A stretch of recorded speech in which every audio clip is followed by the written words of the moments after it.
بسم اللہ الرحمن الرحیم۔ پہلے پارے کا چوتھا پارٹ ہم سننے کی سعادت حاصل کر رہے ہیں۔ اللہ تعالیٰ فرماتے ہیں، یہ کہتے ہیں کہ کوئی شخص جنت میں داخل نہ ہو سکے گا جب تک کہ وہ یہودی یا نصرانی نہ ہو۔ یہ انہوں نے محض آرزوئیں باندھ لی ہیں۔ ان سے کہو تم سچے ہو تو اس کے لیے اپنی کوئی دلیل پیش کرو۔ ان کی اس بات میں کوئی حقیقت نہیں۔ ہاں یہ ضرور ہے کہ اپنی ہستی جن لوگوں نے اللہ کے سپرد کر دی اور وہ اچھی طرح سے عمل کرنے والے ہیں، ان کے لیے ان کا اجر ان کے پروردگار کے ہاں محفوظ ہے۔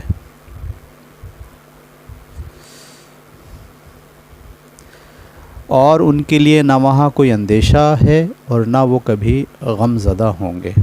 اپنے گروہ سے باہر یہ کسی حق کو نہیں مانتے۔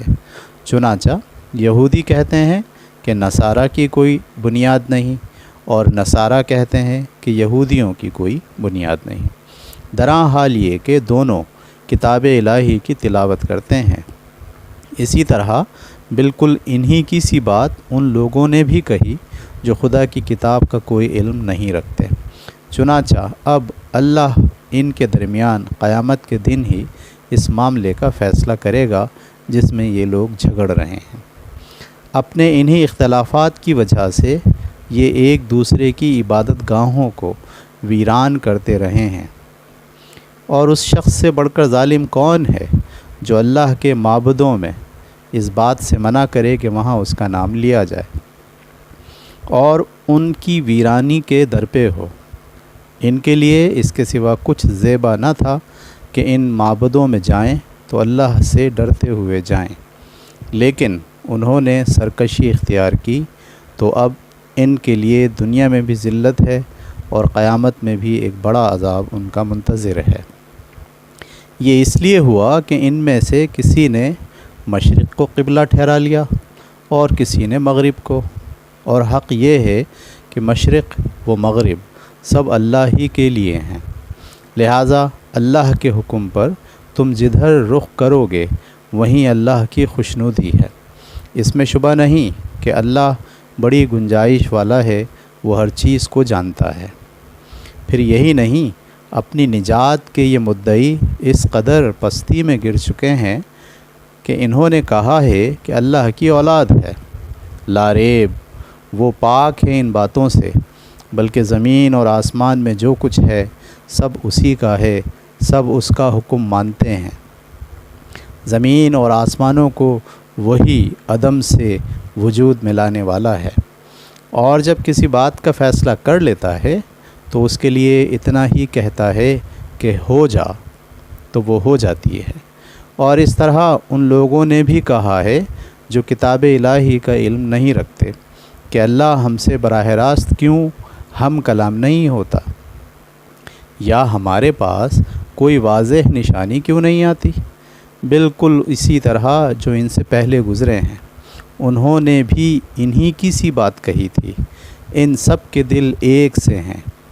ہم نے اپنی نشانیاں ان لوگوں کے لیے جو یقین کرنا چاہیں ہر لحاظ سے واضح کر دی ہیں، لہٰذا اے پیغمبر اب تمہاری کوئی ذمہ داری نہیں کہ ان کی خواہش کے مطابق انہیں معجزے اور نشانیاں دکھاؤ۔ ہم نے تمہیں حق کے ساتھ بھیجا ہے اے پیغمبر، انذار اور بشارت کے لیے، اور تم سے ان دوزخ والوں کے بارے میں ہرگز کوئی پرسش نہ ہوگی۔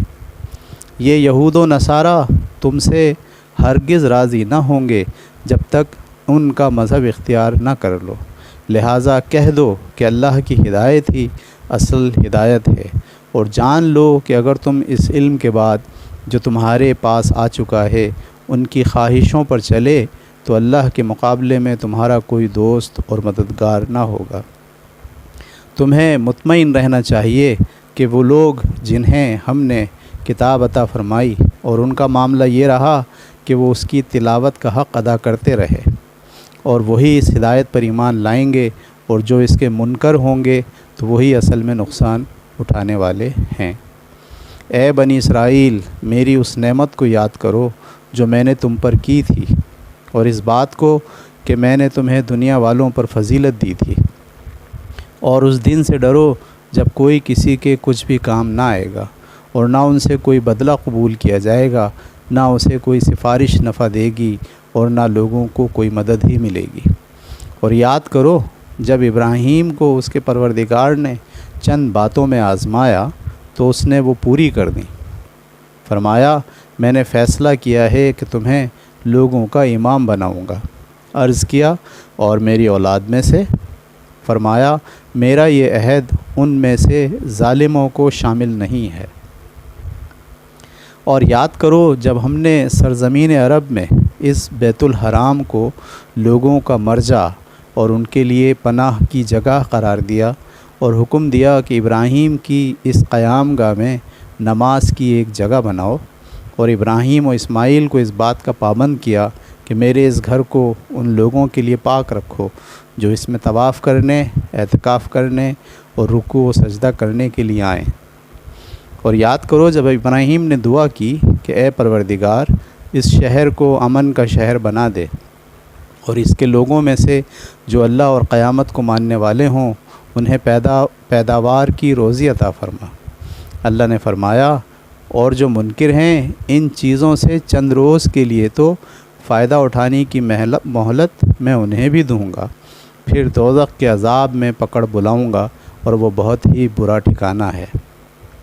اور یاد کرو جب ابراہیم اور اسماعیل میرے اس گھر کی بنیادیں اٹھا رہے تھے، اس وقت ان کے لبوں پر التجا تھی کہ پروردگار تو ہماری طرف سے یہ دعا قبول فرما، اس میں شبہ نہیں کہ تو ہی سننے والا اور جاننے والا ہے۔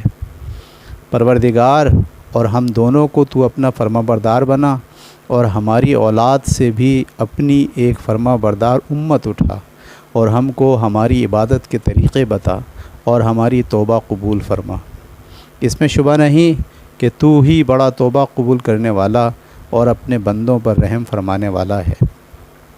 پروردگار اور انہی میں سے تو ان کے اندر ایک رسول اٹھا جو تیری آیتیں انہیں سنائے اور انہیں قانون اور حکمت سکھائے، اور اس طرح انہیں پاکیزہ بنائے۔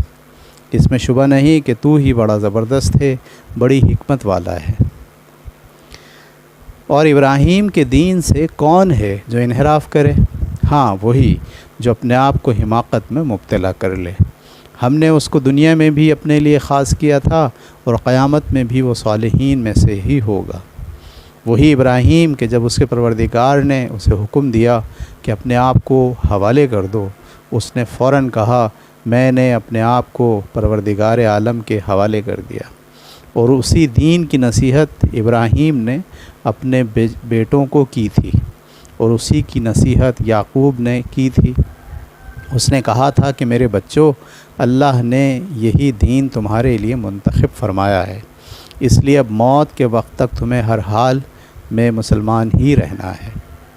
پھر کیا تم اس وقت موجود تھے جب یعقوب اس دنیا سے رخصت ہو رہا تھا؟ اس وقت جب اس نے اپنے بیٹوں سے پوچھا تم میرے بعد کس کی پرستش کرو گے؟ انہوں نے جواب دیا ہم اسی ایک معبود کی پرستش کریں گے جو تیرا معبود ہے اور تیرے باپ دادوں ابراہیم کا، اسماعیل کا، اسحاق کا معبود ہے، اور ہم اسی کے فرما بردار رہیں گے۔ ایک وہ گروہ تھا جو گزر گیا، ان کا ہے جو انہوں نے کیا، اور تمہارا ہے جو تم نے کیا۔ تم سے یہ نہ پوچھا جائے گا کہ وہ کیا کرتے تھے۔ ان کے بزرگوں کی روایت تو یہ ہے، اور ادھر ان کا اصرار یہ ہے کہ یہودی یا نصرانی بنو تو ہدایت پاؤ گے۔ ان سے کہہ دو بلکہ ابراہیم کا دین اختیار کرو جو اپنے پروردگار کے لیے بالکل یکسو تھا اور مشرکوں میں سے نہیں تھا۔ ان سے کہہ دو ہم نے اللہ کو مانا ہے اور اس چیز کو مانا ہے جو ہماری طرف نازل کی گئی اور جو ابراہیم، اسماعیل، اسحاق اور یعقوب اور ان کی اولاد کی طرف نازل کی گئی، اور جو موسیٰ اور عیسیٰ اور دوسرے سب نبیوں کو ان کے پروردگار کی طرف سے دی گئی۔ ہم ان میں سے کسی کے درمیان فرق نہیں کرتے۔ یہ سب اللہ کے پیغمبر ہیں اور ہم اسی کے فرما بردار ہیں۔ پھر اگر وہ اس طرح مانے جس طرح تم نے مانا ہے تو راہیاب ہوئے، اور اگر منہ پھیر لیں تو وہی ضد پر ہیں، سو ان کے مقابلے میں اللہ تمہارے لیے کافی ہے، اور وہ سننے والا ہے، ہر چیز سے واقف ہے۔ ان سے کہہ دو تم اللہ کا یہ رنگ اختیار کرو، اور اللہ کے رنگ سے کسی کا رنگ بہتر ہے، اور کہہ دو اور اللہ کے رنگ سے کس کا رنگ بہتر ہے، اور کہہ دو کہ ہم تو ہر حال میں اسی کی عبادت کرتے ہیں۔ کہہ دو کیا تم اللہ کے بارے میں ہم سے جھگڑتے ہو؟ درا حال یہ کہ وہی ہمارا بھی پروردگار ہے اور تمہارا بھی، اور اگر یہ نہیں تو پھر ہمارے لیے ہمارے عمل ہیں اور تمہارے لیے تمہارے، ہم تو خالص اسی کے ہیں۔ کیا تم کہتے ہو کہ ابراہیم، اسماعیل، اسحاق، یعقوب اور ان کی اولاد کے لوگ یہودی یا نصرانی تھے؟ ان سے پوچھو تم زیادہ جانتے ہو یا اللہ؟ افسوس، ان لوگوں سے بڑھ کر ظالم کون ہو سکتا ہے جن کے پاس اللہ کی طرف سے کوئی گواہی ہو اور وہ اسے چھپائیں۔ اور حقیقت یہ ہے کہ اللہ ان چیزوں سے بے خبر نہیں ہے جو تم کر رہے ہو۔ یہ ایک گروہ تھا جو گزر گیا، ان کا ہے جو انہوں نے کیا، اور تمہارا ہے جو تم نے کیا، تم سے یہ نہ پوچھا جائے گا کہ وہ کیا کرتے تھے۔ سامعین، پہلا پارہ ہمارا یہاں اختتام پذیر ہوا۔ انشاءاللہ کل کی کلاس میں ہم دوسرے پارے کا پہلا حصہ شروع کریں گے۔ اجازت دیجیے، اللہ حافظ۔